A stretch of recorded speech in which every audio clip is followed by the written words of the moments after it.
Mama, Na mwanangu? leo nilikuwa najiuliza jambo. Jambo gani?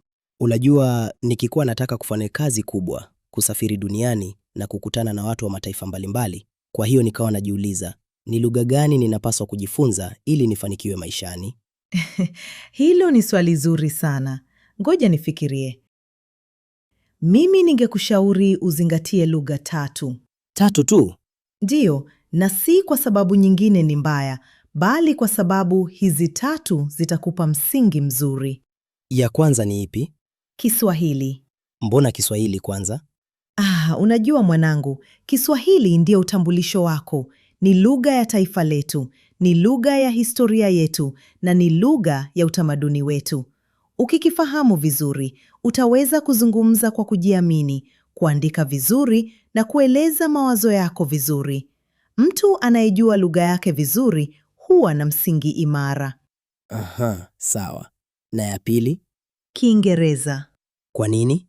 Kwa sababu sehemu kubwa ya elimu ya juu, sayansi, teknolojia, biashara na mawasiliano ya kimataifa hutumia Kiingereza.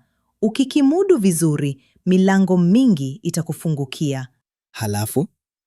Halafu Kichina, yaani Mandarin. Kweli? Kwa nini Kichina? Kwa sababu China ni mojawapo ya nchi zenye uchumi mkubwa duniani na ina uhusiano mkubwa wa biashara na nchi nyingi, ikiwemo Tanzania. Kadiri biashara, teknolojia na uwekezaji vinavyoendelea kukua, watu wanaojua Mandarin wanaweza kupata fursa ambazo wengine hawazioni. Unamaanisha wanaweza kupata fursa ambazo wengine hawapati? Ndiyo, hasa hivyo. Kwa hiyo nikijua Kiswahili, Kiingereza na Kichina, nitakuwa nimejiandaa vizuri. Kabisa, utakuwa umejenga msingi mzuri sana. Halafu, kama kazi yako itahitaji, unaweza kujifunza lugha nyingine pia, lakini kwanza imarisha hizi 3. Mama, watu wengine wanasema siku hizi teknolojia inaweza kutafsiri karibu kila lugha.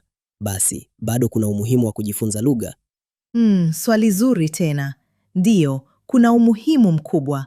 Teknolojia inaweza kutafsiri maneno, lakini haiwezi kuelewa moyo wa lugha.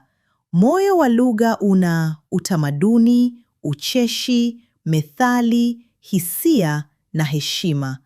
Ukizungumza na mtu katika lugha yake, unaonyesha kwamba unamheshimu.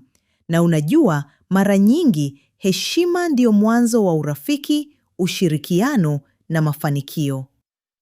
Sasa nimeelewa. Kiswahili kinanipa mizizi, Kiingereza kinanifungulia dunia, na Kichina kinaniandaa kwa fursa za baadaye. Umesema vizuri sana. Kumbuka mwanangu, kila lugha mpya ni ufunguo wa mlango mpya, lakini ufunguo wa kwanza utakaobeba maisha yako yote ni Kiswahili. Asante sana mama. Kesho nitakuja na swali lingine. Najua tu utakuja. Twende sasa, usichelewe shule na usiogope kuuliza maswali. Maswali ndio mwanzo wa maarifa.